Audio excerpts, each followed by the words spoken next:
You're 33 years old. It's past 2 a.m. You're sitting in the dark, opening your banking app. The screen is glaring in your tired face, and suddenly your chest just tightens up, like a physical weight is pressing down on it. The absolute worst part about being this age isn't just being broke. It's that sinking, panic-inducing realization. Where the hell did all my money go? Hey guys, today we're going to unpack that harsh reality. Let's look at Solo. He's 33, a hardworking corporate guy. Ever since he was 24, his income has steadily gone up with every single performance review. But ironically, his net worth hasn't budged an inch. Everything finally came crashing down on the night of his birthday. His car died in the middle of a freezing highway, handing him a $2,200 repair bill, right at the exact same moment he got a call that his mom had to be hospitalized. He opens his savings account, completely stunned to see exactly $440 left to his name. With zero options left, he bites the bullet and swipes a credit card with a brutal 26.4% APR. Standing there in the dark, Solo bitterly realized he had fallen right into society's default script. In behavioral psychology, experts call this lifestyle creep. Solo didn't go broke because he was gambling or making massive, catastrophic mistakes. He went broke because he obediently played by the rules. He followed the exact formula we're all taught. Take out student loans, graduate and finance a car to look successful to your peers, and instantly upgrade to a more expensive apartment the second you get a raise. Solo slowly drowned in a sea of tiny lifestyle upgrades and daily conveniences. Have you ever taken a hard look at your own life and wondered, am I just drifting along that exact same broken script? When the panic of that awful birthday night finally faded, the thing that stuck with Solo, and probably a lot of us, was this overwhelming sense of emptiness. A few days later, Solo sat in front of his computer and opened an Excel spreadsheet. He wasn't working. He was doing the kind of math that, in your 30s, you usually wish you never had to do. The math of regret, otherwise known as compound interest. Solo started adding up all the money he had blown over the past decade. These weren't funds lost to gambling or impulsive business ventures. The painful part was that his money had just vanished into completely ordinary things. It was those $16 cocktails at downtown bars every weekend, the upgraded car he bought just to look the part for his new job title, the expensive takeout because he was too exhausted to cook dinner, and a whole bunch of monthly subscriptions he'd even forgotten the passwords to.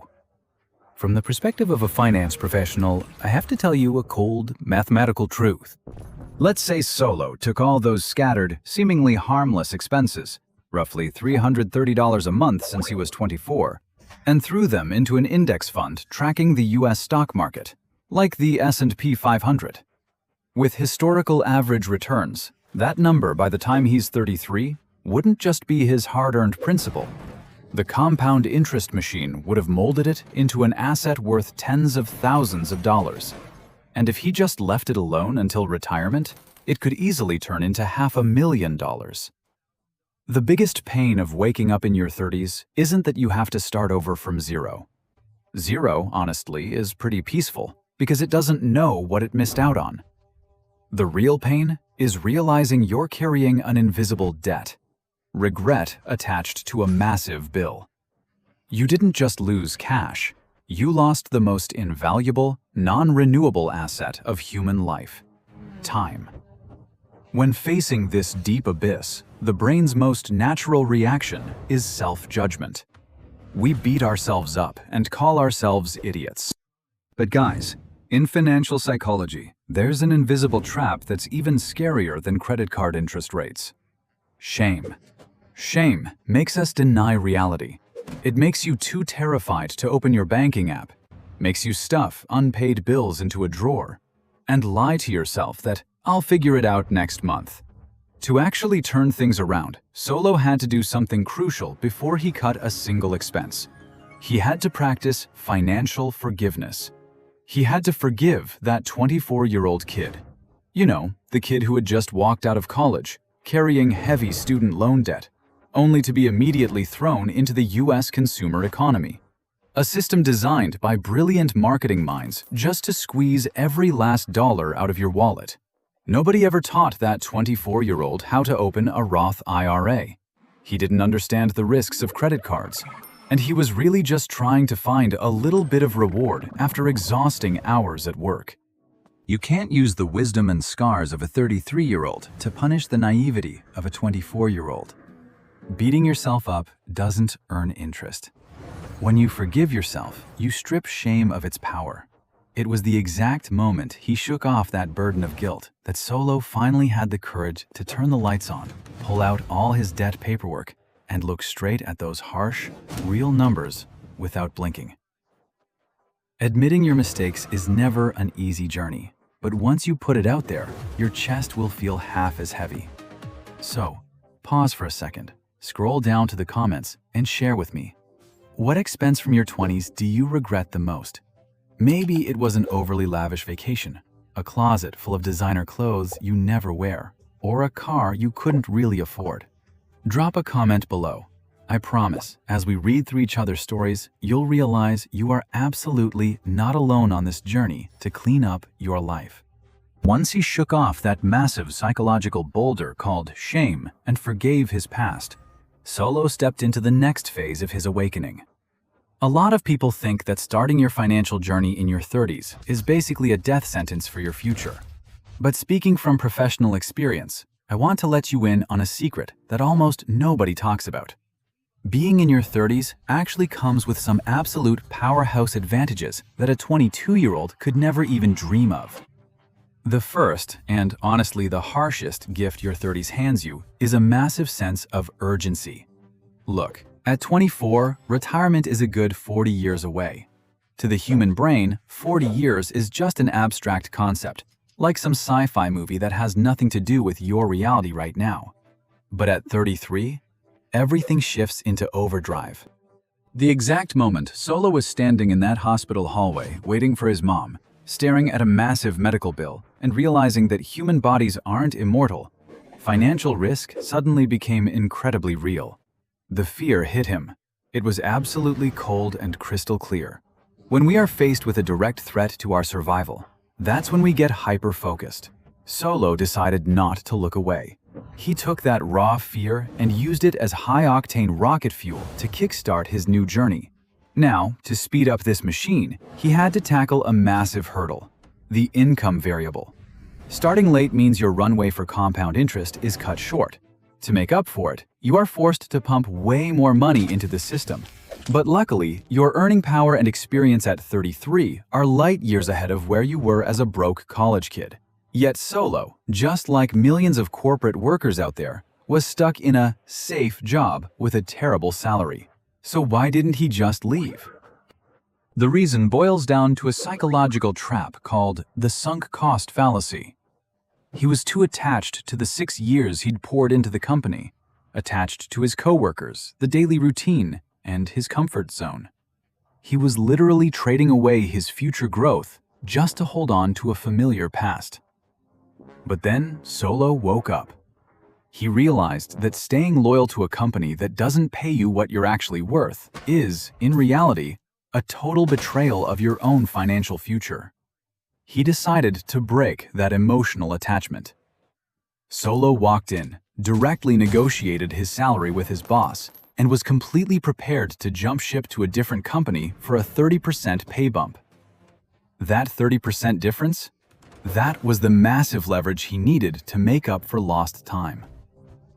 The final advantage of your 30s is a cold, pragmatic calmness. In our 20s, it is so easy to get hit by FOMO, dreaming about 3 times or 5 timesing our accounts overnight with crypto, or falling for get-rich-quick schemes. But 33-year-old Solo didn't romanticize money anymore. The part of his brain that controls impulsivity was fully developed. He evolved into an investor totally committed to boring, ruthless consistency. Knowing he had absolutely zero margin for catastrophic mistakes, he'd much rather build wealth slowly in an S&P 500 index fund than throw it all away on a gamble and lose everything. You are not just a slower version of your 22-year-old self. You are an investor with a sharper, more ruthless perspective when it comes to useless choices. In the next part, I'm going to show you exactly how Solo used his new income to trigger a brutal bloodbath of a debt cleanup year. Are you ready to clean up your own mess? With a 30% income bump from finally breaking past that sunk cost, normally people would reward themselves with a nicer apartment with a downtown view or a brand new car. But not Solo. He understood that any lifestyle creep right now would just throw him right back to square one. Instead, he entered the debt cleanup year, a brutal, no-compromise bloodbath of a year. Solo threw every single cent of that extra money straight at his 26.4% APR credit card debt. At the same time, he kept his living expenses bare bones to build up a 3 to 6 month emergency fund. Here in the US, where a single medical bill or a sudden round of layoffs can wipe you out completely, this fund isn't an investment. It's your shock absorber. It's your shield against everything that can go wrong. After 14 months of pinching pennies, Solo proudly took a screenshot of his debt balance, a big, fat 0. He could finally breathe. But the second he stepped through the door of financial freedom, he walked right into another brutal psychological trap: the boring middle. The media and movies love to hype up that inspiring starting moment and the glorious finish line when you retire on a sunny beach. Nobody films or talks about the years you spend stuck in the middle. At this point, Solo was consistently dropping $550 a month into his retirement account. He was doing everything by the book. But when he looked at his balance, it was crawling up so slowly. It felt like the magic of compound interest was fast asleep. And right in that quiet, boring phase, the comparison trap hit him. Scrolling through Instagram one night, he saw his old college buddy checking in at a $600,000 suburban home with a perfect green lawn. A former coworker just bought a shiny new Tesla. And him? He's still driving a beat-up car, renting his apartment, and nursing a tiny retirement account. That gap looked so clear and so cruel. A voice in his head whispered, "You started way too late. Trying is pointless. Why don't you just pull your money out and live for the moment?" Despair started creeping in, tempting him to look for shortcuts or risky stocks just to catch up with everyone else. But that grounded 33-year-old calmness pulled Solo back. He realized a deep truth. His opponent in this race isn't the guy with the fancy house, and it's definitely not the kids who started investing at 22. The only opponent he needed to beat was his lazy, excuse-making self from yesterday. The truth is, building real wealth is incredibly boring. It's not full of adrenaline-pumping sales pitches like in The Wolf of Wall Street. It's simply you, consistently transferring money into your investments every single week for decades, regardless of whether the market is greedy or terrified. If your investing journey feels totally boring and lacks drama, congratulations, you're doing it exactly right. Don't let a moment of weakness make you sabotage the machine you've worked so hard to build. So let me ask you guys, is anyone else out there stuck in the boring middle? You paid off your debt, you're saving and investing consistently, but the magic is just happening too slowly, and sometimes you feel like quitting? Type "me" down in the comments. Let's show each other that this patience is absolutely going to pay off. Once he pushed past the psychological barrier of the boring middle, Solo realized that raw willpower just wasn't going to cut it. If he wanted to supercharge the compound interest machine and actually make up for his lost 20s, he needed systemic hacks. After burning through dozens of books and pulling all-nighters studying exactly how American banks and credit institutions operate, Solo unlocked 3 secret weapons regarding payment frequency, and these literally flipped the script on the whole game. The first strategy completely flips traditional thinking on its head. Pay yourself first, immediately. Before this, just like most of us, Solo had the habit of waiting until the end of the month, seeing whatever was left over after his spending, and then investing it. But the truth is, Parkinson's law is always right. Your spending will automatically expand to eat up every single dollar you see in your checking account. Solo's fix? Create artificial scarcity. He set up an automatic transfer with his bank to pull a percentage of his paycheck straight into his retirement account the exact morning he got paid. Before that money could even warm up his pocket, it was deployed to the front lines to go make more money. He essentially forced himself to survive and budget his life around the smaller amount left over. The second secret weapon targets the credit card, easily one of the most dangerous financial weapons out there. Instead of burying his head in the sand and waiting for that massive bill to drop at the end of the month, Solo switched up his tactic. He started paying off his credit card every single week. Every Sunday night, he'd open his app and wipe out whatever balance he'd swiped for the last 7 days. Why is this 4 times a month frequency so magical?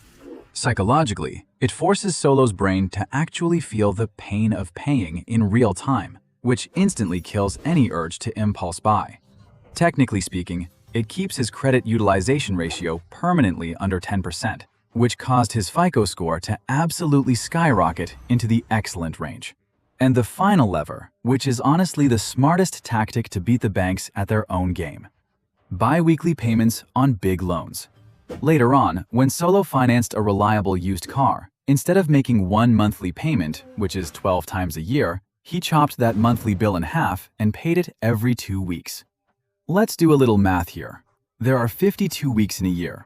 If you pay every 2 weeks, you're making 26 half payments. Add that up, and it's the exact equivalent of making 13 full monthly payments in a single year. By sneaking this invisible 13th payment into the system without even feeling the pinch in his budget, Solo slashed thousands of dollars off his interest and significantly shortened the lifespan of his loan.